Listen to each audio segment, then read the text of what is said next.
this evening, February 15th, 2022. And just looking for any addendums or corrections to the agenda from last month.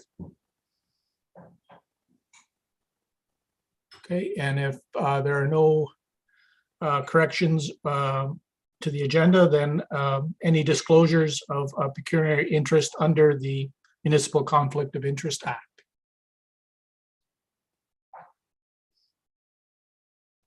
Okay, and moving on from that, approval and adoption of the minutes from last, I'm sorry, the minutes from last month, not the agenda, the minutes from last month by consensus.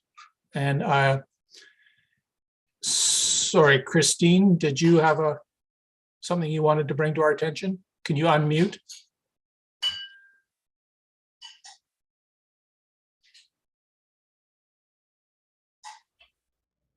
Apologies, I thought you needed someone to No, it's just by consensus. So if we're all in agreement on the minutes from last month, then we can move on to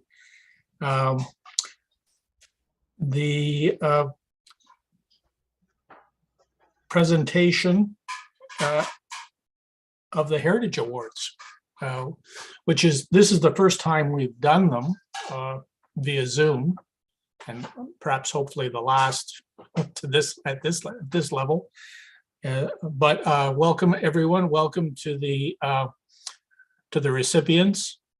I see you, most of you there. And for our opening remarks, I'd like to introduce the Mayor of Centre Wellington, Kelly Linton, who's coming to us from somewhere in northern central Ontario. Go ahead, Mayor Linton.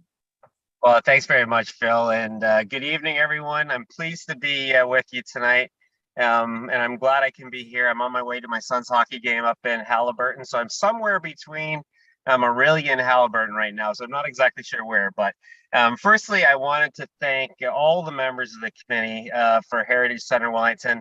This is a very important advisory committee, and I would like to express my thanks and the thanks of council for all the time and effort and skill and passion that each one of you puts into helping protect and promote our town's rich heritage. So thanks very much for all that you do. Firstly, every year Heritage Week is a celebration across Ontario during the third week of February.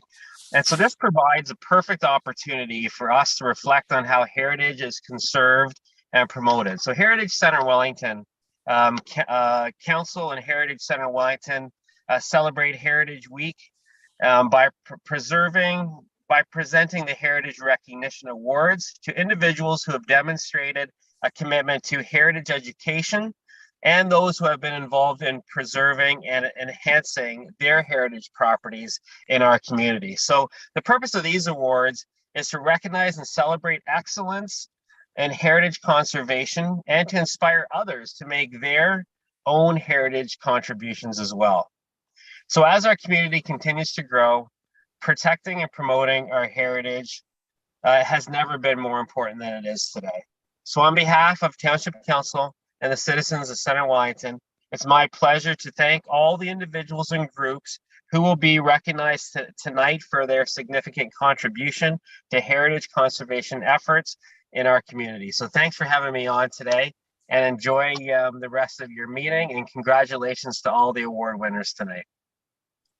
Thank you very much, Mayor Linton, and we really appreciate you making the effort to connect with us as you go on your journey now safely. And thank you for being here. Thank you very much for having me. I also just want to take a moment to also thank Deputy Mayor Neil Dunsmore, who was here as our backup to Mayor Linton in case he had technical difficulties. So thank you, Deputy Mayor Dunsmore, for being here as well. And Neil will continue to stay with us throughout the presentation. So with that, I'm going to move right into the awards. And the first group of awards, which we have not done before, is for volunteers. This is the first time that I recall I'm aware of, that Heritage Center Wellington has had an award for volunteers and those who have made significant contributions to conservation and preservation of heritage in Center Wellington.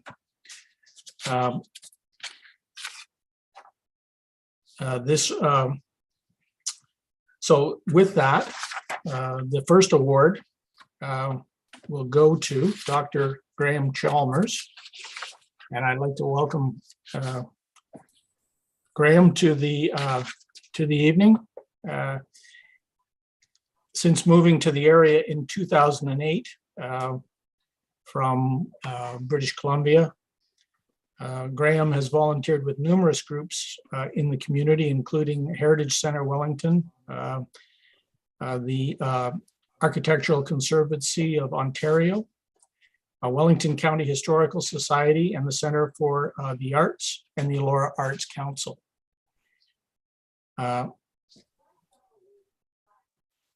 He has worked with the Architectural Conservancy. Most recently, he's worked with the Architectural Conservancy of Ontario and promoted provincial recognition for the preservation and restoration of the Rafferty Building in Fergus. Graham served 2 terms on Heritage Center Wellington, providing valuable knowledge for numerous initiatives, including the completion of a comprehensive inventory of heritage properties in the area. And I was very pleased to be able to work with Graham on many of those projects. In fact, Graham was the one who encouraged me about 7 years ago to put my name forward as a member of this committee. So thank you very much, Graham, for being here. Unfortunately, I don't have anything to offer except our thanks and maybe a hand clap or a cheer and a congratulations. And if there's anything you'd care to say, go ahead. You can about a few minutes. Well, thank you very much. I thought I got my thank you when I concluded 8 years with you guys. And this time I made a couple of nominations for other people to get awards, never expecting that I was going to be a recipient myself. But thank you anyway. And I'm very humbled to be here, particularly because I see Beverly Cairns on the list as someone to get an award. My contributions have been small, but Beverly's contributions have been far from small. Thank you, Heritage Center Wellington. Well, thank you very much, Graham.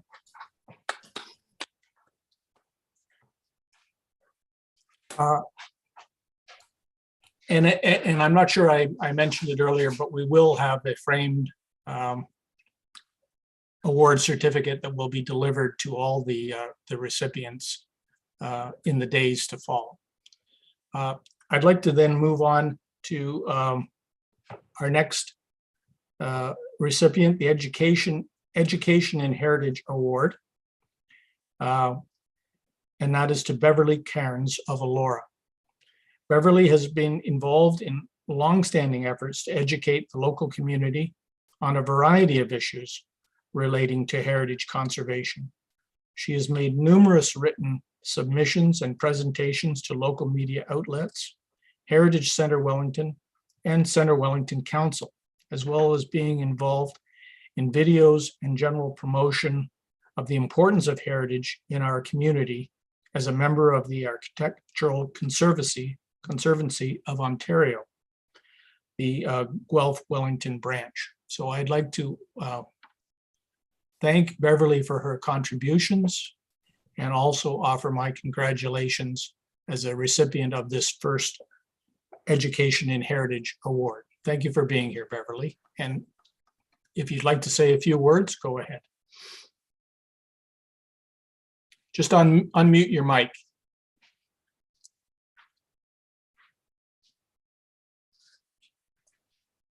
That's it. Okay, can you hear me? Perfectly. Yes. So, yes, since coming here in 1974, I have tried to involve myself with the education of people. My feeling is that many people have a great heart for our heritage, but they don't know how to connect with it and how to express themselves and how to advocate for it. And for that reason, I brought in, I reconnected with the Architectural Conservancy Ontario. Previously, Rao Robinson had been the representative. And so I think it has been a very good educational and advocacy group. And my role has been mainly education. And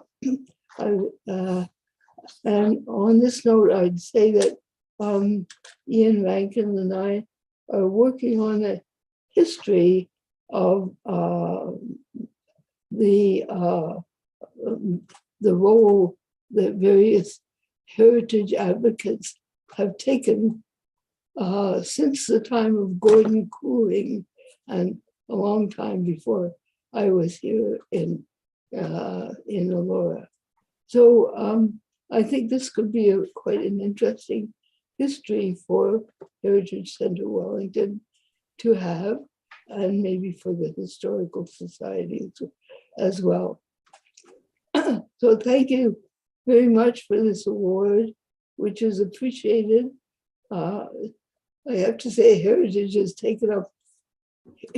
advocacy has taken up quite a lot of my time, advocacy, but my main focus has been education. Thank you very much, Gloria, and thank you for being here with us this evening. And you're a wonderful example of what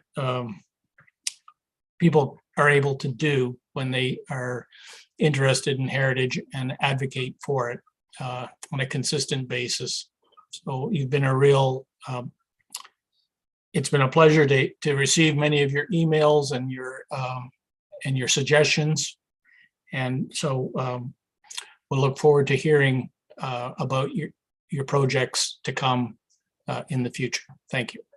I just have to say that because of my age, we really need other people to come forward strongly because you need succession in these positions. Yeah, and I agree. And I think even just looking at our committee this evening, we have a number of younger faces, so we can take some consolation from that there is a younger group that are very interested also in heritage in Center Wellington and its conservation and preservation. Thank you. So moving on to our next award. This has to do with the Fergus Library and Making Heritage Accessible, the Making Heritage Accessible Award. In 2014, the Fergus Public Library underwent a major reconstruction and renovation that blended the original 1911 two-story Carnegie Library structure at the front with a new modern addition at the back. The changes allowed greater accessibility for all users, including an accessible ramp at the front at street level and a wide ground level entrance at the back also. This is one of the few Carnegie libraries constructed of stone. And to receive the award this evening for the library at 190 St. Andrew Street West in Fergus is Councillor Mary Lloyd, Chair of the Wellington County Library Board. So Mary, you're somewhere here, I know. So please, if you want, say a few words. Thank you, Mr. Chair, and through you to the committee and all those that are here. We are very excited about being recognized for the works that we've done.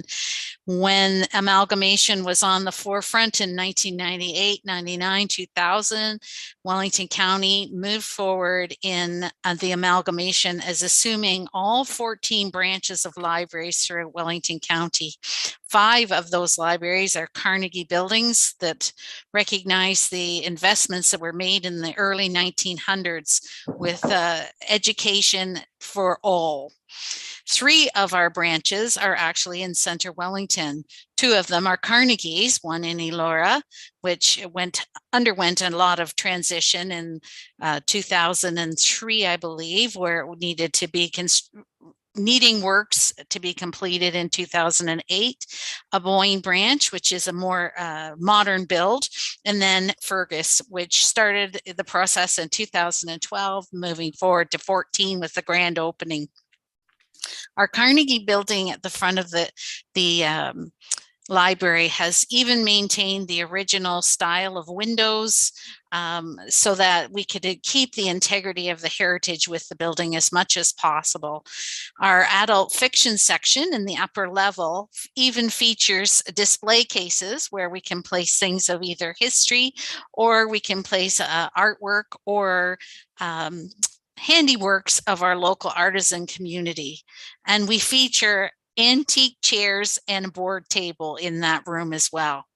Underneath, of course, as mentioned, we have a ramp that leads from our lower level, giving those that can use stairs at least another level of a ramp. But our level off of the parking lot has a wonderful entrance with automated doors, making it barrier free. We're so glad that we have this wonderful branch in Fergus. I was thrilled to be part of the council that worked with Wellington County at the time to do all those transitions and property changes and everything. And we hope that you enjoy our library branches. And we are very thrilled to be winning this wonderful accessibility award for heritage. Thank you. Okay, thank you, Councillor Lloyd. Well done. I really enjoy my visits to the library, and I know there was extensive work done to make it accessible in the realigning and visualization of the different levels of the building. So it's great to be able to recognize that and to have you here. Thank you. Moving on then to our next award, which is also a building I've spent a fair amount of time in, Melville United Church, for the Heritage Property Conservation Award. And Melville United Church, located at 300 St. Andrew Street West. And the recipients for Melville this evening are Alan Hans, the chair of the Melville Church Council, and Barry Ron, chair of the Melville Church Property Committee. The recent restoration project at Melville United Church saw several stained glass windows on the north and west side of the sanctuary restored to their former glory. These windows were meticulously removed, re-leaded, repaired, and returned to their original place. There was also new glazing placed on the outside of the windows to replace the old coverings that had yellowed with time. The work was completed by Trillium Glass, Inc. of London. And the existing church structure itself dates back to 1899 and was constructed of Credit Valley stone. This project is part of an ongoing effort to restore the windows and other elements of the church. So perhaps I'll call on Barry first to maybe comment on the actual award, and then I think Alan Hans would just say something on the ongoing work to maintain the church as well. So Barry? Thank you, Phil. Can you hear me there? Yep, perfect. On behalf of Melville United Church, thank you for the award. It's quite a surprise and an honor. Melville began the structural rehabilitation of some of the stained glass windows in 2017, and this work continued into 2021. As Phil mentioned, it was Trillium Glass that completed the work. The large window facing the parking lot was the first one to be done. It was in quite bad condition structurally. So it was started in the winter of 2017 and was finished then in 2019. 5 of those vertical sections were completely removed, and then they were re-leaded in Trillium's shop in London before they're reinstalled. The other smaller sections of the window were not in quite as bad a condition, so they they were not actually removed for re-letting. Then later in 20 and 21, the windows above the St. Andrew Street doors were completed. And also in 2019, the north-facing windows and 8 other small windows, the large window facing St. Andrew Street, and there were 3 windows in the bell tower also completed. Actually, those windows facing St. Andrews did not have to get re-leaded, luckily. They weren't in quite as bad a condition, but as Phil mentioned, the outside glazing was replaced. There was new aluminum frames put in all these windows. The woodwork was painted. Small vents were installed as well to help with the preservation of airflow and overall condition of the windows. There was some wood repair, but not extensively required. So it's an ongoing project. We hope to continue, but we've got the more seriously damaged windows replaced so far. Thank you. Thank you, Barry. Alan? Yes, thank you, Phil. It's been quite the process, of course, putting all these windows into place and sort of brightening up the building, and it will be ongoing for many years to come. As anyone who owns an old building will understand, there's always work to be done. So any future restoration work will need the help of the community at this point. We sort of reached our maximum contribution as a congregation, so we have launched a program requesting help from the community for those who are interested in heritage preservation. So anyone who is interested is welcome to visit the Melville website and contribute $10 a month in an ongoing contribution. And then our dedicated volunteers, such as Barry, will go to work to make sure that money helps to preserve our building, and we'll keep it going strong for many years to come. So thank you very much to everyone who's contributed there and to this award as well. It's an honor. Thank you. Thank you, Alan and Barry, for being here this evening. So I'm going to move to our last property, which is the Potter Foundry Ruin at 6523 Wellington County Road 7. And we have 2 awards where we have decided to recognize both for Heritage Property Conservation Award and for the Heritage Professionals Award. So for the Heritage Property Conservation Award, this structure is part of a large-scale redevelopment project for lands on the south side of the Grand River associated with the Elora Mill redevelopment. The Potter Foundry Ruin was relocated a short distance to facilitate construction of a multi-unit residential building and provide better public access to the ruin through the trail system. This simple stone building was originally constructed in 1873 as a foundry to replace a previous foundry that was destroyed by fire. The prominent landmark building served many industrial uses that supplied the needs of Elora and the surrounding community. So to receive the award will be Jocelyn Maurice, Managing Partner of the Elora Mill, on behalf of Aaron Giancone, who is President of the Elora Mill Pearl Hospitality. And Jocelyn, welcome this evening. Thank you for being here. Thank you. Thank you, Phil. Good evening, committee members and Councillor McElwain, Mayor Linton. Aaron does send his regrets. I know most people would have been expecting to see Aaron tonight, but I'm incredibly proud to be accepting this award for Pearl Hospitality and for the Elora Mill.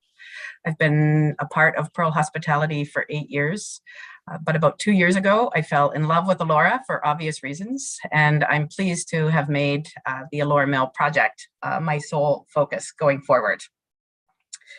The Potter Building project is but one example of our commitment to reclaim and revive our community's past. The south side of the Grand was at one point the focus of Elora's industrial period. We were the agricultural keystone, furniture purveyors, and manufacturers. The Potter Building, its uses and ownership went through several iterations throughout the decades. You could say it was or is emblematic of our town and its history. The Potter Foundry building employed many local families, and I was fortunate enough to meet a number of them, the descendants of these families, at our October open house. It was pretty emotional for us, actually, to see the emotion in the families and get to spend time with them. They thought that the building would never be restored again. We did manage to see thousands of visitors in those 2 days, and we were so pleased to be able to have the community come and enjoy the building once again. I'm also happy to say that it will remain a feature on the public trail system, as Phil mentioned, and it is going to be for residents and visitors to enjoy for the future. The relocation and restoration of the Potter building wouldn't be the same without the incredibly hard work of Ben Stoneworks and Keating Construction. I'd like to also thank the invaluable work of the Heritage Committee and Marianne Iglesias, our Heritage Planner. On behalf of Pearl Hospitality and the Elora Mill, we are so very proud to be working together to reclaim the heritage of this wonderful community. Thank you so much. Thank you, Jocelyn, for those words. Great. Yeah, it's a tremendous accomplishment, and many of the committee were able to attend the open house as well and marvel at the work that's been done. So with that, I'm going to move to the award to the professionals who are involved in this wonderful project. So the Heritage Professionals Award. Now my notes show that it's Brian Neeson of Ben Stoneworks who will be receiving the award on behalf of the entire project team, which includes Tacoma Engineers, Robinson Heritage Consulting, James Keating Construction, Ben Stoneworks, Motion Electrical Contracting, FAC Iron Works, Tim Casson Timber Frames, Silver Firm Landscaping Group, and MTE Consultants. The relocation of the Potter Foundry ruin involved meticulous disassembly and reconstruction of the entire building, with new elements added such as a roof, lighting, doors, and hardware for safety and accessibility. Great care was taken to reconstruct the edifice with attention to the detailing of the past while adapting for modern use. The site will be open to the public access when the entire project is complete. And I'm seeing slightly different names. I don't see Brian. Is Brian here? Okay, Brian, go ahead. Yes, sorry, the name, my daughter has got her name on. Okay, and the other person I'm seeing here is my friend Edward Thomas, my friend and neighbor from down the street. So will Edward be speaking perhaps after, or as a recognition of a different part of the group? I'm going to be speaking on behalf of the Elora Center for the Arts. Oh, okay, wonderful. I will have. Oh, that's I get it. You're later in the meeting. I'm sorry. Apologize. Go ahead, Brian. Yeah. Thank you very much, and very much appreciate the offer to do this, and very much appreciate being asked to accept this on behalf of all the crew that worked on the Potter rebuild. It was quite an interesting project, and it was an honor to be asked to be part of that and to work with it. And also as a tradesman to speak about it is very much appreciated as well. As you can tell by the size of the building, that it is quite a project, and most of the construction is masonry. And it's definitely a project that has taken us a step back in time and how it was built. It was a very meticulous teardown and how we had to document and catalog all the various key features of it so that we could replace it in the exact locations on the new build. All that work was very much challenging, but also very exciting to do as well. And we thoroughly appreciated being able to do that. So yeah, that it is quite unique to have a big mass masonry structure like that, which is very common in our area, and that was very popular also in the period of time, but it definitely is not a build that is built today. So on behalf of our crew and our Master Mason Henry Venerda on our crew and all working with all the various parties to make it happen, which was quite enjoyable and quite an exercise as well. And that was very much a learning experience, and we appreciate it. And I believe I can speak on behalf of all. Thank you very, very much. Well, thank you for being here, Brian. It's a tremendous accomplishment, one that will continue on throughout this century and probably into the next one. So your craftsmanship will live on, which must be tremendously fulfilling for you, is having been able to be part of that project. I know the small part that Heritage Center Wellington played, and also helping facilitate that structure was something that I'm happy to have been part of. So on behalf of Heritage Center Wellington, I'd like to thank all the award recipients for being with us this evening. And in the following days, I'll look forward to perhaps seeing some of you as we are able to deliver the award certificates in person.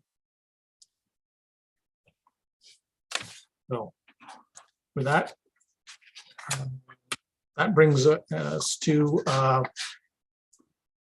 the consideration of reports 7.1, which is the heritage permit application for 75 Melville Street, the Elora Center for the Arts. And so now, yeah, I think I'll call on, we've got the information in our minutes or in the agenda for this evening. And I think Edward and Leanne are part of that delegation. Is that correct? Or is it just Edward? Yeah, there's Leanne Carter, the director for Center for the Arts. There's myself, Edward Thomas from SRM Architects, and there's Marie Shelly, who is architect with SRM Architects as well. Okay. Did you want to go ahead then and do a brief presentation for us? And then we can ask you some questions on this, or certainly. Yeah. I have some material. Sure. Marie, are you able to share the screen? Yes. I'll maybe turn it over to Marie. She can explain what we're adding to it, and myself and Leanne can answer any questions. Maybe I'll just point out that I'm the past chair for the Center for the Arts, and I was involved in the initial acquiring of the building, and I've worked with trying to keep the building open and operating for many years. So I have more than just a passing interest in this project. Great. Okay, then I'll call on Marie if you wanted to go ahead and with your presentation. Great, thank you. I'd also like to just introduce myself as well. As Edward mentioned, I'm Marie Shelly, working as part of the architectural team, and I'm also a proud member of the Elora community as well. So I will begin with and come back to this image, but we are looking to present this evening an addition to the Elora Center for the Arts. I'll begin with some context for the site, as I'm sure we're all aware of this exciting and property contributing to the community. The site, we have the existing building located along Melville Street on central property bound by East Mill Street to the south, which is the right of page. Chalmers to the top of page, and Church Street East is to the left of page. We're looking at a proposed addition to the north of the existing building. And the proposal is to address accessibility to the existing building that is currently not able to be facilitated. So we're looking to address some accessible entrances and washroom requirements. And through that process, we're also facilitating some other additional uses of benefit to the Center of the Arts. As we can see on this site plan, we're also looking to expand and reroute some of the existing parking that the new addition will displace with a parking entrance off of Church Street and looking to connect through to Chalmers Street. To come in a bit closer on the floor plan, we can see here the area dashed in blue is the extent of the new addition. Melville Street is at the bottom of the page, and we are looking at how the addition interacts with the existing center. We're looking at the addition to connect to the existing space in one location centrally here to the what is the artisan shop at the moment, and increasing the use of this new addition with a central barrier-free or accessible entrance off of Melville Street, bringing us into a large multi-purpose space. We're showing some seating here as an example of how this space could be used for performance space in conjunction with some local festivals, but it could also be used for many other community-based services as well. We also have an entrance from what will be the parking entrance, and that kind of brings you into the centralized reception area. And then we have some back of house services, including some storage, some washrooms, accessible washrooms, and a servery as well to serve the uses of the space. It's also important at this point from a heritage point of view that we're trying to touch as lightly as possible to the existing stone structure, and the openings that you see near the servery are existing openings that we will use as they exist now, and the only removal of any stone would be near the reception desk to create a larger, more functional opening between the new proposed multipurpose space and the existing gallery space. And that stone would be kept on site, and should this addition be decommissioned or taken down in the future, that opening would be put back as it exists now. Yes, thank you, Edward. That is important to note. And the stone we are looking to keep on site with this project. I'm going to return back to this main image to now that we've gotten kind of our bearings with the new floor plan. So we're looking at, of course, Melville Street here, and the new addition primarily with the multi-purpose space in the forefront to build on the presence along Melville as well as Church Street. We are featuring materiality, including fiber cement board is the darker charcoal material you see. It's done in a contemporary style to reflect some more local materials that we see in the neighborhood, like board and batten material. We are also utilizing a lot of wood material to add some local warmth to the project and mass timber construction. This material palette we feel complements the existing building while not detracting from it. We are, as I mentioned, looking at signifying the new main entrance off of Melville Street with a stone feature wall as well to help tie into the existing building and reflect with it. It is intention to use that displaced material from the opening that we are creating to help tie together that connection. We are also featuring some large glazing expanses to help with increased visibility, both into the space and to see the heritage building beyond, as well as views out of the space, increased natural light, as well as display spaces for artwork as well.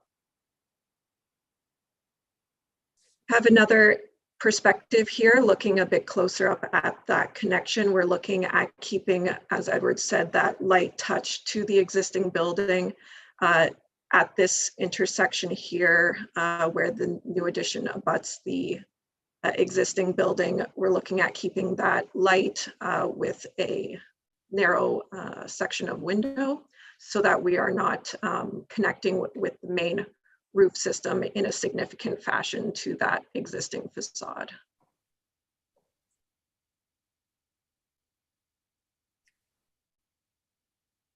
And here are just some elevations showing the kind of the scale to the building. We're not impacting any existing openings on the second floor, for example.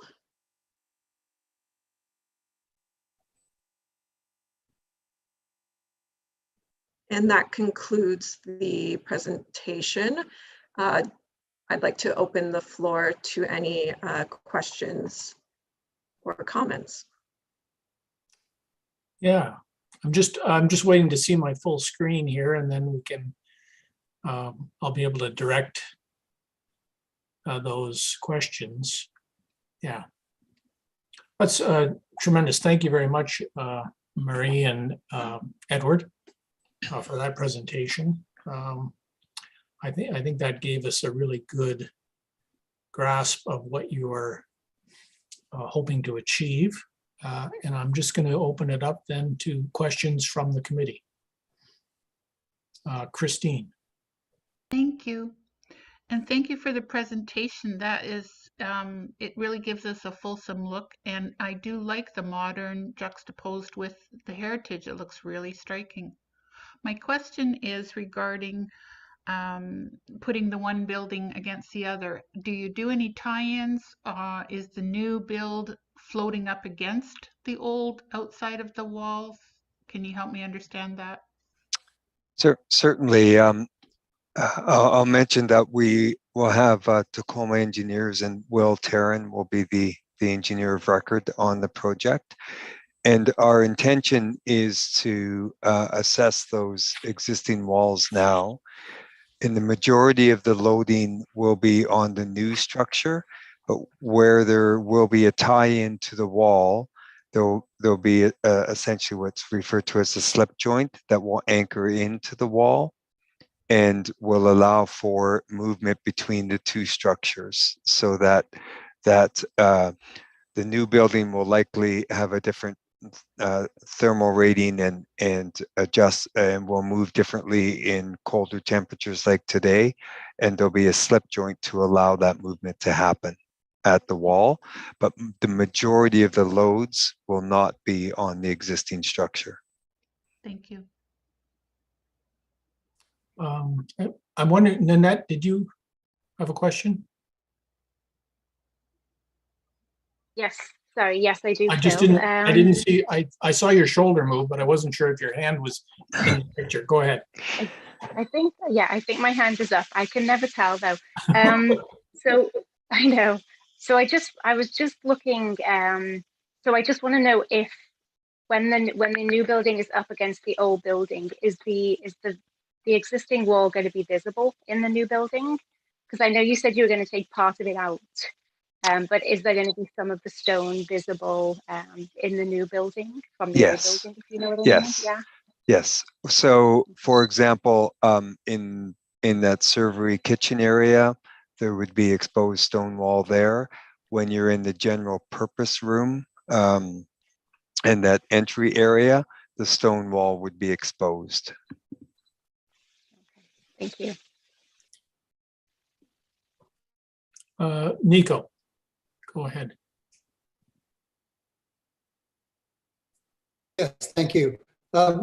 Where you're planning to remove the stone, you can see several examples within Center Wellington where the stone has simply been sawed into, and it leaves a very smooth surface, But in terms of your what you said about preserving the stone, that would be difficult if you're going to actually saw into it rather than remove it stone by stone.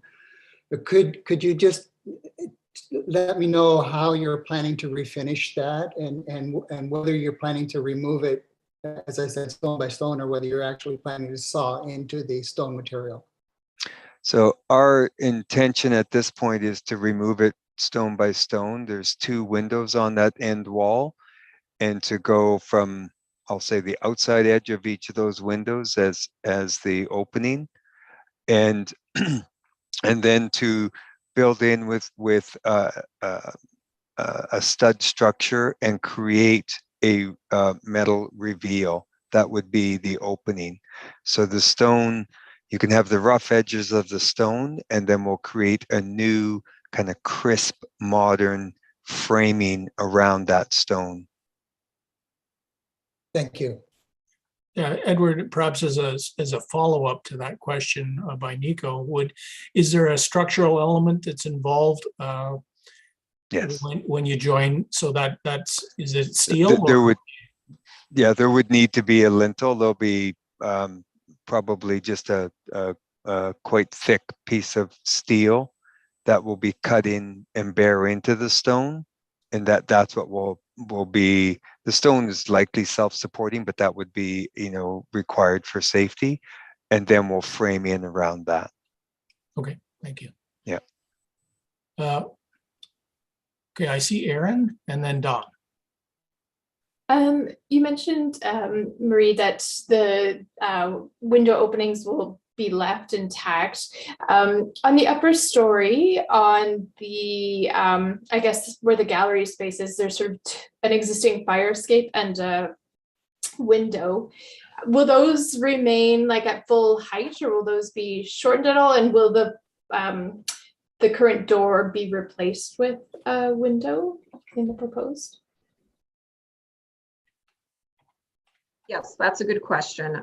So the second story window is not intended to be modified in any way. We're going to be below that datum. The exit stair is still required from that story. And so that's part of our challenge with this particular elevation, is that we will be rerouting that exit stair.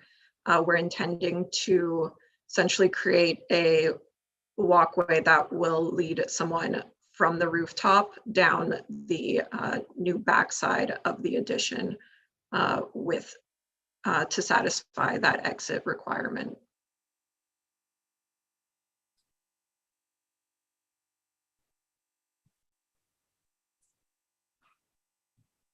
Okay, is that good? Aaron, are you happy with that? Yep. Don, did you have a question?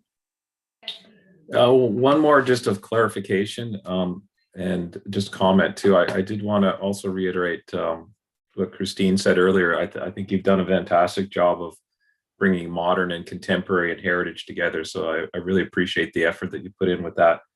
Thank you. And the clarity that I just wanted, I think I heard that from what you were presenting earlier, is that the stone that Nico was referring to and so on, probably you're going to be using a stone mason, I would assume, to remove that stone. And the second part was, is it part of the outside structure? I seem to see it as part of a feature structure, maybe on the outside. Is that how I am reading that? Yeah. Marie, do you want to go back to the rendering? Yeah, that might be helpful. Yeah. I just want to make sure we're talking about the same point.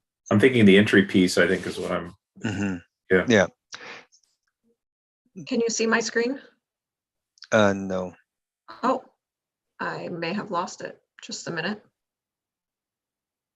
We can see it in our notes too. Yeah, there we go. Looks like it's come up. Yeah. So is that the stone there recycled? And we're, if there is enough, yes. Right. Okay. So that would, I mean, that would be wonderful if we could do that. That, I think there'd be a lot of integrity in that sort of detail. But so that's our intent. But to be perfectly honest, I don't think there'll be as much stone as we will need to create this feature. Yeah, I can understand that, but that's a wonderful use of recycling the stone. So I do appreciate you bringing that forward as an idea. So good luck with that process there of making that work. But I really want to compliment you on how well you've put these two features together, particularly the modern. It looks like it's going to be an incredibly attractive building when it's finished. So thank you for coming tonight and presenting this. Like I said, it was more a comment and clarification than a question. So thanks, Phil. Okay, you're welcome, Don.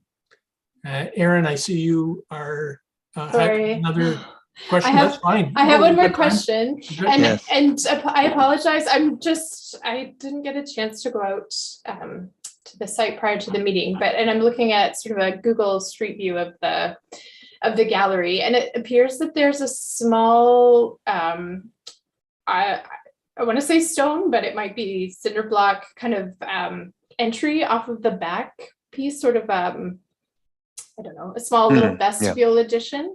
Yes. I was wondering, will that be removed as part of? Yeah, that would be removed in its entirety. That is was a essentially a vestibule, or when it was a school, that's where the kids came in, and it was a mudroom, and it doesn't even have proper footings. It's just sitting on the ground and moves up and down, and has been a maintenance nightmare for years. Okay, thank you. Mariana. Yes, thank you. I just have a couple of questions of clarification for the application then. So the vestibule that you were just referring to as being removed, is that noted anywhere on the plans? It's not noted on the plans, no. Okay, so if you could provide, as long as the committee is in agreement and that's part of the discussion today, if you could provide an update to the plans that reflects that, so it's noted tonight at the meeting that is included, because demolition of any part of this structure would require council approval if it's an external wall. And I also wanted just to, again, clarify, looks like about 13.5 feet of wall being removed. And we discussed the establishment of this new wall and that there might not be sufficient stone. So I just want to draw the committee's attention to the conditions proposed in the heritage assessment. There are 4 conditions. One is that a record of the alterations is maintained. And that is that everything should be documented thoroughly via photos and notes of all alterations that impacted the existing masonry. And that should be done so in a way that future practitioners may reverse any changes. Keep this documentation in a format that's easily accessible and ensure that the data remains with the property at any future real estate transactions.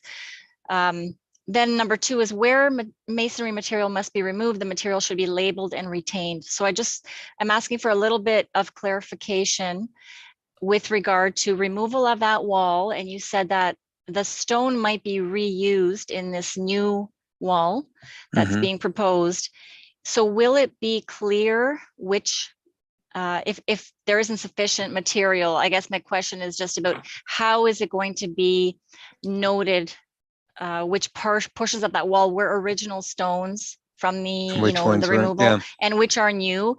Has there been any thought given to that because of the, in light of the recommendations made in this report as well?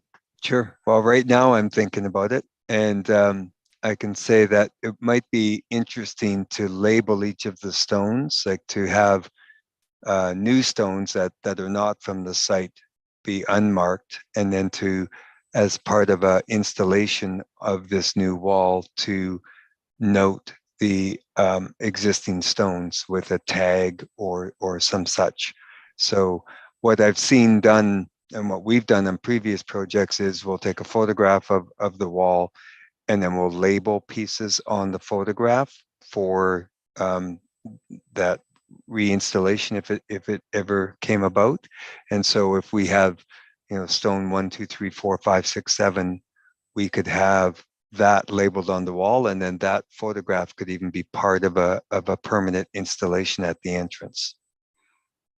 Okay, thank you very much. And again, just for the committee's reference when they're making this decision, I do recommend that those 4 recommendations be added as conditions on this permit that's going to council. So for the committee to make that decision and recommendation to include those 4 conditions, and that it be clear as well what we just discussed, that for number 2, where masonry material must be removed, the material should be labeled and retained, including any incorporation of existing material into a new wall structure, just so that that is made clear and documented for the building. And as well, for the committee's consideration, is that number 3 was that any attachment points between the existing structure and the new construction must be reversible. We went through a little bit of that. Any attachments should be made in the mortar and not in the limestone. Doing so maintains the integrity of the limestone, prevents irreversible damage, and facilitates repair in an element that is sacrificial in nature and therefore intended to undergo repair during the life of the structure. And number 4 would be that all construction occurring immediately adjacent to the existing stone structure should be conducted in a way that limits vibration and minimizes undue damage to the existing structure. Any accidental damage should be documented and included in the alteration record. So I just want to ensure that as the project team, you are amenable to these 4 conditions being included, and you intend to. Yes. Yep. No, those conditions. Okay. We have no objection to those conditions. Okay. Thank you. I think maybe, Mr. Chair, if I may, the center was granted the money to do this work, but we were given an extremely short timeline. And Leanne might be able to speak to this a bit more, but there's a significant, well, for the center, a significant amount of money that's needing a heritage approval in a very short period of time. So we've really rushed to get this application in. And I just want to say that myself, Marie, and everyone at the center would be quite happy to work with this committee as we move through the more detailed drawings, getting building permit. And that I just want to say this, that we're not trying to we're not holding back any information. We just didn't have very much time to put this together. Maybe Leanne, you could speak to that. Sure. I'm Leanne Carter. For those of you I haven't met, I'm the executive director at the Center for the Arts. So things have happened. I mean, this has been a long project for us, almost 3 years, since we originally started with, oh, let's build an accessible washroom, to now we've applied for several granting sources to complement this build and make the building truly accessible and more community use. So we literally just found out about 2 very significant and large sources of funding just before Christmas. We're not really, this is totally, I'm not really supposed to like announce yet, but it was affected by the federal election and then COVID. So there was some delays, but what they have in as a grant criteria for one of these, their biggest source of funds, they haven't adjusted the timeline for the first stage, which is getting a heritage permit. They're willing to be flexible after this critical piece, but they are not budging on the first installment of $90,000 if we don't get the heritage permit to them by the end of March. We lose the $90,000. It doesn't get rolled over, and that will significantly impact all of our efforts to gather all of this grant money to support the project. So again, we're just trying to react to all of this, the latest information from them. So at this point, we are a little bit, as Edward said, under the gun for this particular stage. They are telling us that after this process, they will be more flexible. But so we wanted to make you aware of that. And we are happy to do whatever it takes, any further information that we can provide. We are happy to do so. Okay, thank you, Leanne. I think what I'd like to do then, keeping that in mind, is that we can move to potentially discuss a motion to recommend to council that the heritage permit go ahead. And I think that's probably the easiest way then to bring this to the committee tonight. If there are no other questions or concerns from the committee, to the contrary. Okay, so I'm going to move ahead with that. And I think the only difficulty that we're going to face here right Is the now wording, I think, of is all the, of it. is the wording of the Yeah. committee. Yeah, so what I would like to ask is Marianne, if you could, I have the wording here for the I actual think motion. just through you, I think that the proposed is probably prepared already through the clerk. Yeah, I have the motion, but I don't have the wording of the conditions. Oh, and they're in the report. Okay. And I've already sent them to Carrie. Okay, so do we need to read those conditions or? That's why I just read them out. Okay. So I did just read them out, but I'm not sure. Maybe Carrie can speak to protocol here if they need to be read out again as part of the actual motion. I think that's actually up to the committee if they're fully aware of that the motion would be on the floor, that the Heritage Center Wellington recommends to council that the Township of Center Wellington Heritage Permit HP 2022001 for 75 Melville Street on Elora, in brackets, the Elora Center for the Arts, be approved subject to the following conditions. As long as everyone is fully aware of those conditions, then we do not have to repeat them. But if you wish me to read them, I'm more than happy to do so. Okay, I'm going to ask the committee then, just by consensus, are you happy with the conditions that we have discussed in the last few minutes not being read? Okay, do we have someone to move this motion? Okay, I see Dawn. Do we have a seconder for the motion? I see Kirk. Okay, so we have a motion on the floor, and I'd like to ask you, are there any questions then or further discussion of the motion? Erin? Just Leanne, you spoke to the timeline in terms of funding and requirements for permits, but just can we get a sense of the overall timeline as well, sort of when you're planning to go to detailed design and construction, etc., just for context?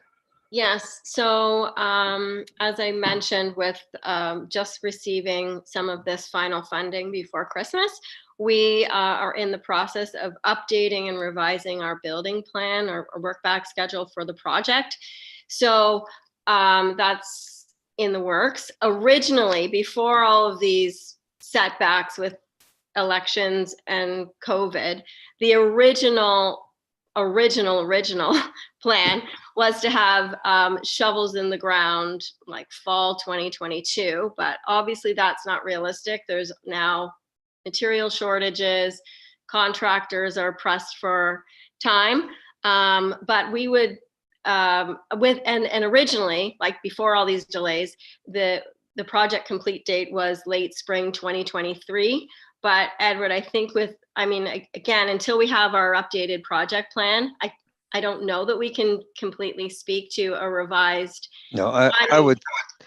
We're very hopeful that we'll be in the ground in spring 2023, maybe summer 2023, and it's going to be a 6 to 8 month build.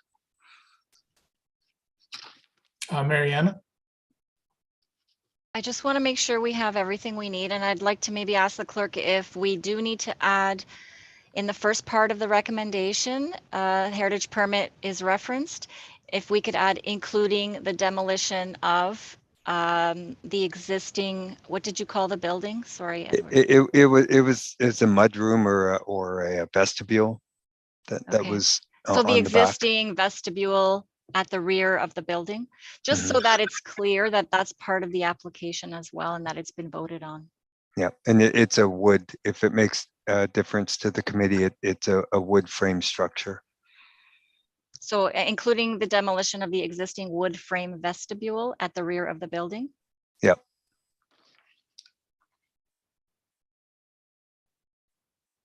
Okay. Do you have that, Carrie? Yes, I do. Okay. Thank you. Okay. And are we okay then going ahead without hearing the amended motion? Is understanding that it includes the vestibule, the demolition of the vestibule. Okay, if we're all good with the discussion on the motion, then I'd just like to ask the question, all in favor of this motion? Okay, opposed? Okay, I don't see anyone opposed. So the motion is carried. So thank you. Thank you. We really, on behalf of the Elora Center for the Arts, I'd really like to thank the committee. This is great news. Mhm. Oh, And I would love to also recognize both Edward and Marie. They both mentioned they live and love Elora, but this truly has been above and beyond what they have done for the center and for this community. So I just like to acknowledge them. And thank you so much, you guys. I think we lost Leanne there. We lost you just at the end, but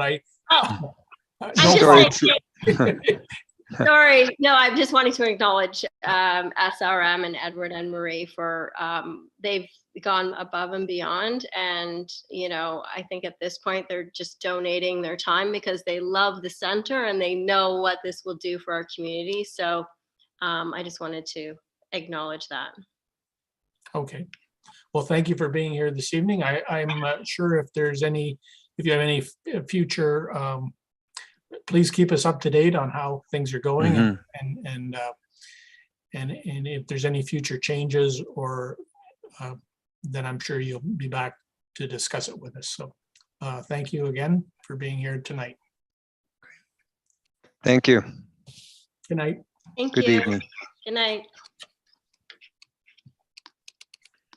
So with that, we can move on to Heritage Permit Application 7.2, Heritage Permit Application for 198 St. Andrews Street West, Fergus. And to speak to that this evening, is it Braden? Yep. We have some information in our agenda. So go ahead, Braden, you have the floor.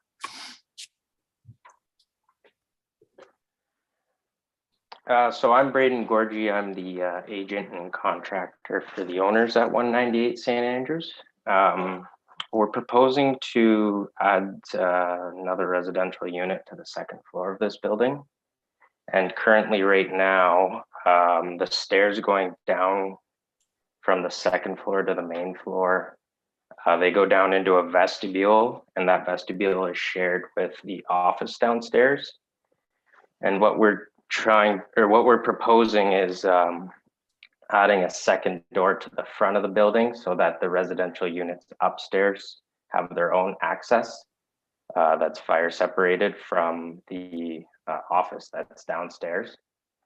So what we're proposing is we're going to put a second door beside the current entrance door into the building, and we're not trying to change any of the existing structure or stone. We're just pretty much removing the window that is downstairs there and replacing that with a new entrance door to those offices. So yeah, I don't have a presentation. It was a bit of a rush to get this in for this meeting, but I'm not sure that's you fine. guys got all the documents for it. Yeah. Yeah. Okay, well then I'll just open it up for questions from the committee on this change to the door area of the building.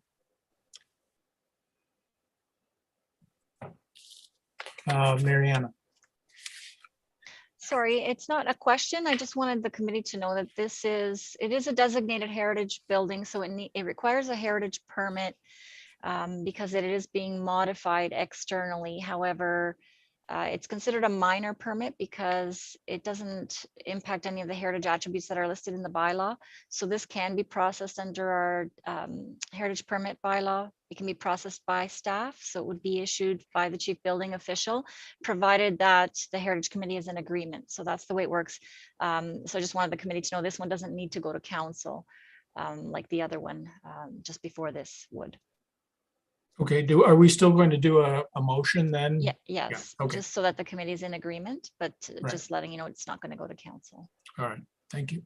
Aaron? Just a question on, I guess, the construction approach. It sounds like the stone will remain intact. I was just wondering if you have to remove and replace any of the, I'm not sure if it's wood or aluminum around the existing door and window, like the outer sort of framing, if that will be replaced, or if the transom above the door, the window above the door, will it all be touched either? Or if it will just be sort of the kind of panel that Yes. that the window and the piece below, is that all that Yes, will be impacted? Yeah.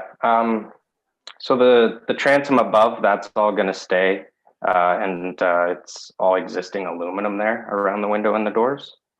So we're pretty much just taking out that window and the panel below it, which is wood, and we're just replacing those with a door and pretty much just fitting a door to that space. Okay, thank you. Kirk? Thanks, Phil. I think I understood, but basically the piece that is right beside the existing door is where the second door is going to go. Is that correct? Yep. Does that mean having to change the inner wall then? Because it seems to me there was some, that's where the Grand 101 used to be, right? Going upstairs there. So yeah, when you go into the vestibule, it seems to me that it would use half of that door space, and you would have to move the existing wall to have the door separate. Is that correct? We won't be moving the existing wall at all. There's the wall that's in there right now. We're extending that to the entrance door that's there for fire separation between the entrance and the entrance to the office. So we're just building a fire separated wall between those two doors. Okay. We won't be moving any. Thank you. Yeah, thank you, Kurt. Any other questions for Braden on this? If not, then I have the wording of a motion here that we could read. That Heritage Center Wellington supports the approval of Heritage Permit 2022-002 dated, I assume that's today, February 15th, for 198 St. Andrews Street West, Fergus, for minor alterations, including the replacement of a section of the front facade at grade level, which includes changing a window panel to a doorway to facilitate access associated with the installation of a residential unit on the upper story, subject to the following conditions, which I don't believe we have any conditions at this point. So we have a mover for that motion. Aaron, thank you. And a seconder for the motion. Christine, thank you. Any discussion then on the motion? Further discussion, questions, concerns? Okay. Nico?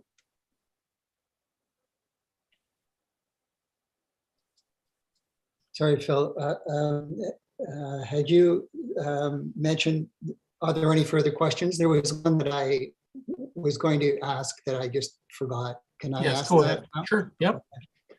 The doors that you are planning to put in, do they have some architectural detail which are reflective of sort of the, I mean, do they reflect well on the history of the building, or what kind of doors are you trying to put in? We were just going to match the existing door that's there already. So we wouldn't be changing the look at all of what's already existing. I see. Nothing further than that. Okay, thank you.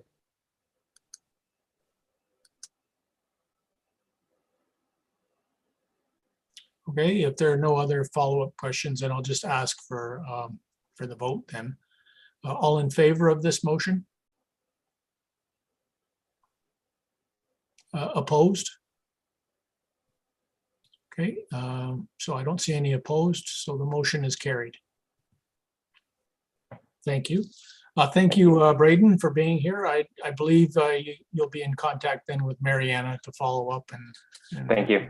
Do the Thank you for your time. paperwork. Okay, thanks. Good night.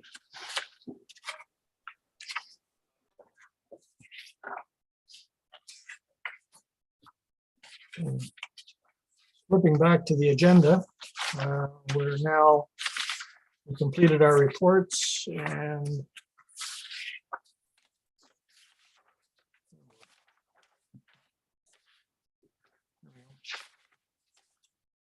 so we're on to our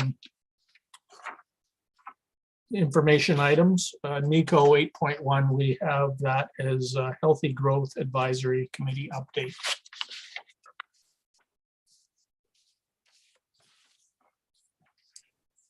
Thank you, Phil. Yes, we did have a healthy growth meeting. The last meeting consisted almost solely of a presentation by Jana Burns, who is a Wellington Place administrator. Jana provided the committee with an update on the on the County of Wellington Attainable Housing Strategy. It was very informative and can be seen online, so I won't go into any further detail in that regard. I do just want to reflect back on some of the commentary I had made at the last meeting, which was with regard to the fact that I was becoming somewhat apprehensive about the issue of that we were discussing height starting to discuss height at meetings. But I just wanted to clarify that I have since been assured that those discussions have only been with regard to the highway commercial properties and not reflective of any kind of discussion which might entail any intent with regard to the downtown heritage areas. So I just wanted to clarify that. The other thing I wanted to clarify at this point is if there is to be a vote on the issue of an increased height, that I've been assured that I can come back to this committee to ascertain the general feeling of the committee and receive any feedback that I can then take back to the Healthy Growth Committee so that we can be unified in terms of the commentary. So I just wanted to clarify those 2 points. Okay, thank you for that, Nico, and thank you for the report. Which allows, we can now move on to subcommittee updates. 9.1, Public Relations and Education Subcommittee. Christine, were you going to give us anything this evening? We unmute. Thank you. Just on the fly, I'd like to thank Mariana and Nanette for the work that we collectively did to get the Heritage Awards organized. And shortly you'll be seeing a newspaper insert coming on Thursday regarding the awards that we've given out today. Going forward, we're wondering about a few other projects, but I don't think that we're ready to speak to them yet. Okay, thank you. And thank you for mentioning that. And that was an oversight also on my part. I should have pointed out during the awards it's okay. Portion that was in the works and that would be coming out in the newspaper. So that was my oversight. I'm sorry. I think we got a PDF of it. It's beautiful. It's really well laid out. Yeah, the entire project, the putting it together under these conditions was very well done. And you're new to the subcommittee role, to your subcommittee role, Christine. So thank you very much for stepping up and being part of that. And also to Nanette and Mariana for also assisting the subcommittee with getting that done. And great work. So I can help actually in the distribution of some of the awards. So we'll work on that in the balance of the week. Can I ask a question though, Phil, if possible? Sure. Yeah. Oh yeah. It was the Pierpoint, the add-on of the Pierpoint was quite nice, and I was just wondering how that came about, that section on there.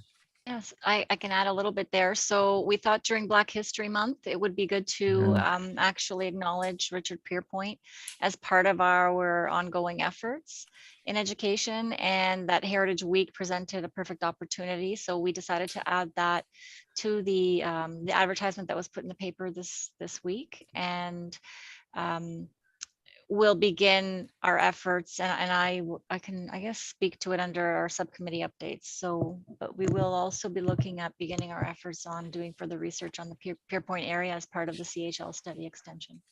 Yeah, there's a real community uptake on it right now. So I was really happy to see it in there. I think the community will appreciate it too. So thanks for putting that in. Thank you. And one other thing to add is Kendra, our communications coordinator, will be doing a press release about the Heritage Awards and Heritage Week. And we'll also be putting out information through social media about each of the awards as well. So there will be further information circulating out there from communication staff that will help to educate the community as well. Great. Thank you again for that update, Christine and Mariana. Designated Properties Subcommittee, do you have anything for us? No, not tonight. We continue to meet monthly and are working on research and some background work, but nothing to bring to the committee at this time. Okay, thank you, Erin. Thank you. From the Municipal Register Subcommittee, we have decided not to try and meet via Zoom until we can meet in person, and hopefully that will be able to start happening again in March at some point. So and we'll continue on with the work of reviewing the photographs for the rural areas. And also the Bridge Subcommittee, 9.4. Don or Christine, did you have anything you wanted to bring to our attention this evening on that? I don't want to be a photo hog, so I'll ask if Don wants to share. But you're the chair. Yeah, okay. I don't even think we got to meet. We kind of had emails back and forth, but unfortunately we haven't had a meeting since the last time we spoke. So nothing new at this point, right? Is that how I would, that's the best summary I can give, I guess. Yeah. But there's stuff on the horizon. So yeah, I can't remember if we reported last time. We were looking at our terms of reference and our work plan, and we'll probably make any adjustments to that. We are meeting on Thursday. Through Mariana, we've got the help of, would you call her a student helper? What would the title be, Mariana? She's a planning student intern. And she's going to help us with our project of photographing and logging our heritage bridges in the area and adding that to, what is the municipal registry? Yeah. Yes. Yeah. So the thought was to document our bridges using some of the bridge research that's out there in those studies, and take them to council to be added to the municipal register so that they are publicly recognized. And we're also working with our infrastructure services staff on a more comprehensive basis, looking at the bridge, the status of the bridges that they continually do regarding structural analysis to determine, and then hopefully we'll be cross-referencing some of their work with what the committee considers as significant bridges to see if there could be some synergies there in bringing maybe some of the work forward on the heritage bridges as needed or if needed. And of course, this would all go to council as well for approval. So that's just been the discussion lately, but that's the direction that the subcommittee is going in right now for the bridges, so that there's more analysis done on a broader scale of all the bridges, and then to determine where efforts could best be put and financial resources if needed. Okay, thank you. Thank you for that update. We have one item I wanted to allow some time for. We completed the agenda actually at this point, but Mariana and Nico and I met to review some of the things that were discussed with respect to the application, the planning application for 350 St. Andrew Street West. And I think Mariana, perhaps you could just let us know where those discussions led, and we have one idea to put to you this evening concerning the creation of a subcommittee to review some of that information. So go ahead, Mariana. Sure. So, I mean, it came about through discussions about the cultural heritage landscape study and the next phase of that, which was approved by council in November. So one of those and the discussions about 350 St. Andrew Street are also, I think, premised in the cultural heritage landscape study in the downtown Fergus historic core cultural heritage landscape that was identified, and then the future work that would be done through or on that CHL. So what we discussed is that the official plan amendment that will be acknowledging, formally recognizing those CHLs in the official plan through mapping and also policies. So there will be a policy framework that will be talking or speaking to all of the interim measures that we feel need to be put in place in these areas until they are studied in full. So for heritage conservation district status or a community planning permit system, whatever we feel is the most appropriate tool to protect those areas. That official plan amendment is coming forward now. So I was just waiting for the proposal from the consultant and just received that last week. So look for that to come forward, that work. As an extension into the next phase of the project. So some of the discussions we've been having about appropriate development downtowns could be had through that. There will be public consultation process happening through that that will include the Heritage Committee specifically. So that is coming forward soon over the next couple of months. And then the other matter that we discussed at this committee in the last few meetings was the heritage impact assessment that was submitted for 350 St. Andrew Street West. So that is not on the agenda again tonight because there is now peer review being done by a consultant group. So rather than putting it on the agenda before it's completed again, we're just going to wait for the peer review to be done, and we will collect the committee's comments. So any outstanding questions or comments on the HIA itself, we felt could be consolidated, will be brought forward to council's attention through the planning report that goes to council eventually anyway. So that is going to be, so the Heritage Committee's comments will be included in any future reports to council, but also for the benefits of the consultants in doing any updates needed to the Heritage Impact Assessment as a result of comments or questions. What we suggested is that perhaps the CHL subcommittee that's not currently doing any active work until the official plan amendment work comes forward in a couple months.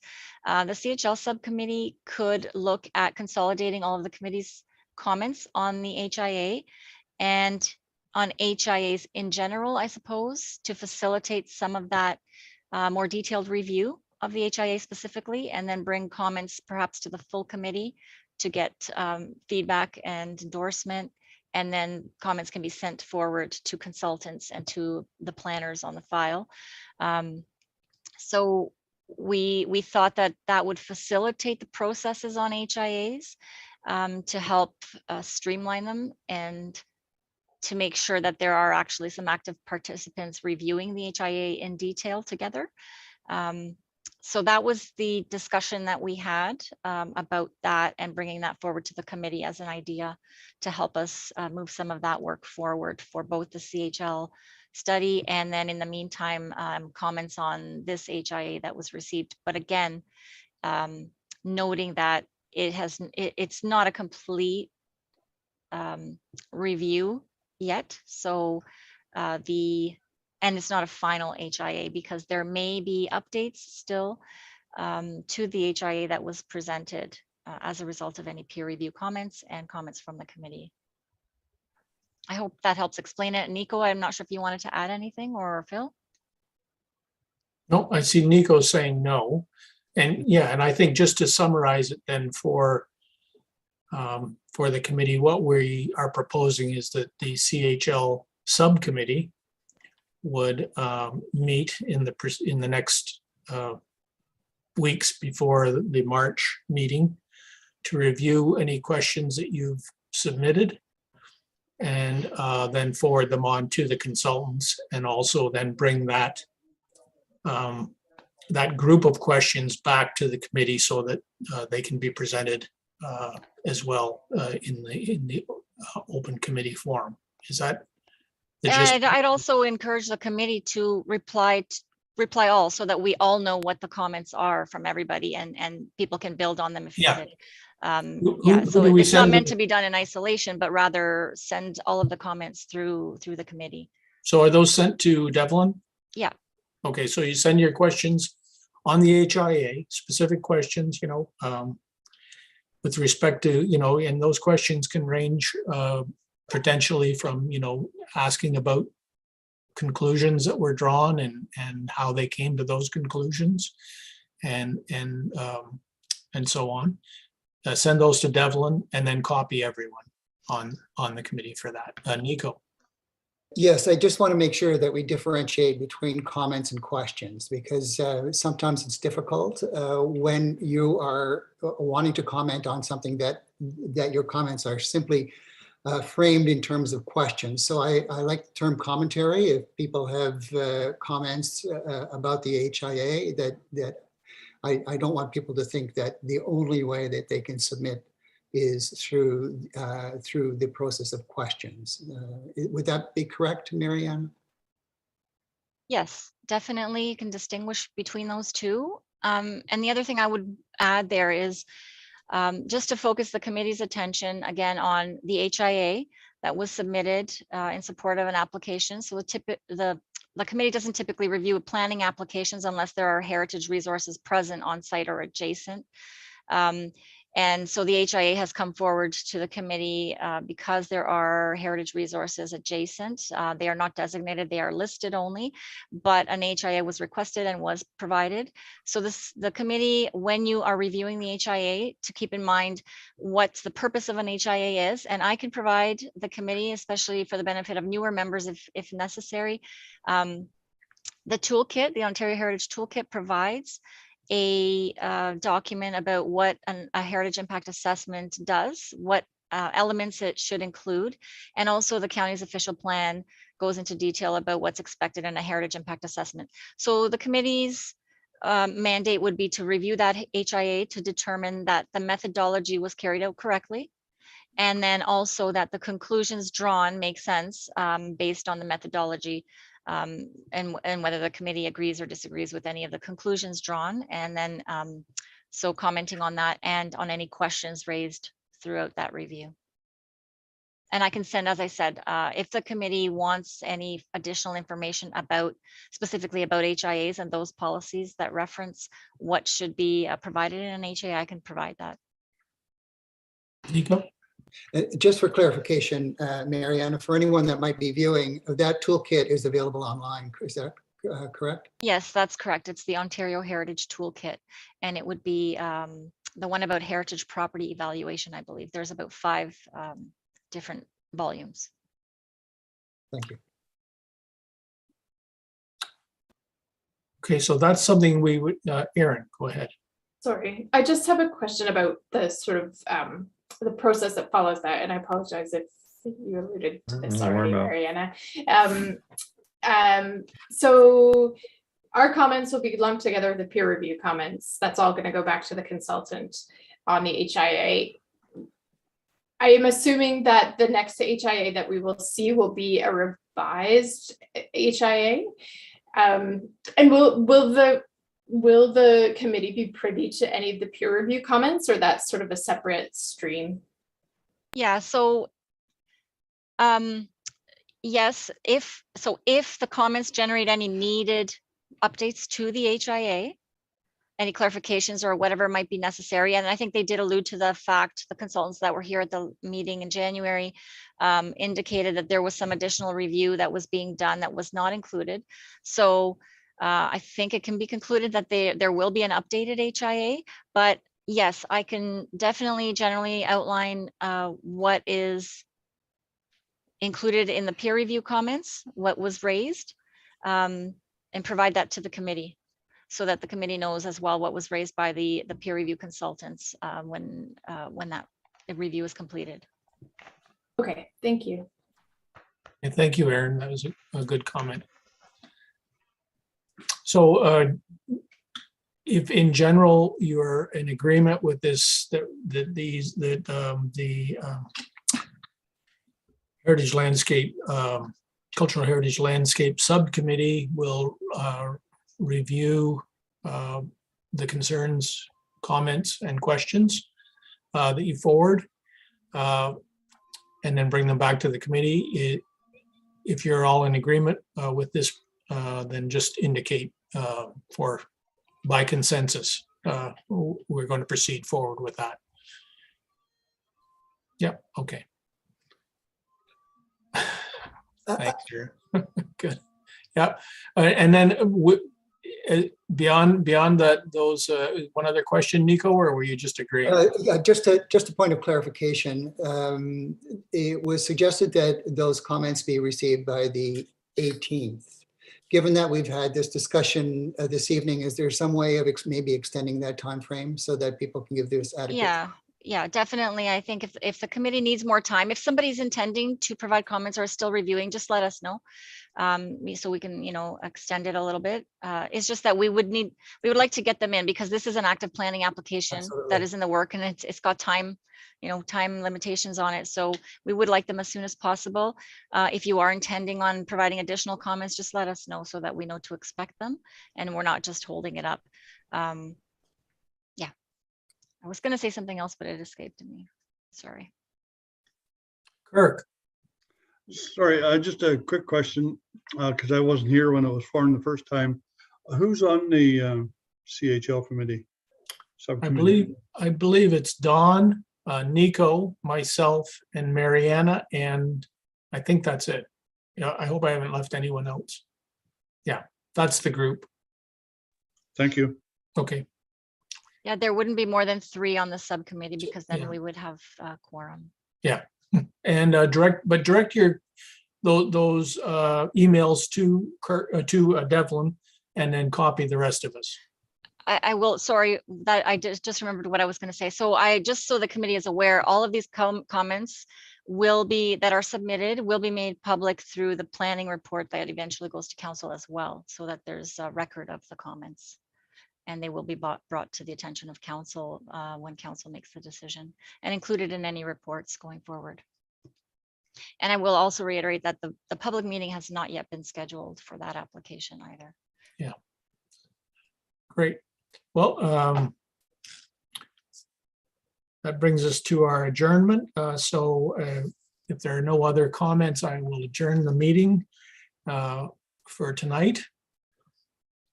And also thank you for your participation this evening. It was a good meeting, and I'll remind you that the next meeting is March the 8th, because we pushed this meeting, we're only, I think, about 3 weeks away now from the next meeting. So we'll see you in March, and everybody stay well. We're hopefully almost through this, whatever we're going to call this, but this pandemic and all the issues that come with it. So we'll look forward to seeing everyone again in March. And I see Beverly still with us, so thank you for sticking with us, Beverly, tonight. I always listen to you. That's great. Well, we're a big fan of you too.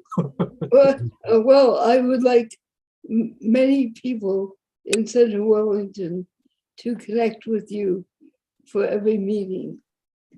Well, and they would be educated then to many of the problems of heritage and the resolutions as well. Well, I think that's a good way to, we'll give you the last word for tonight. Thank you. Okay, thank you. Good night, everybody. Good night. Bye. Thanks, everyone. Take care, everyone. See you.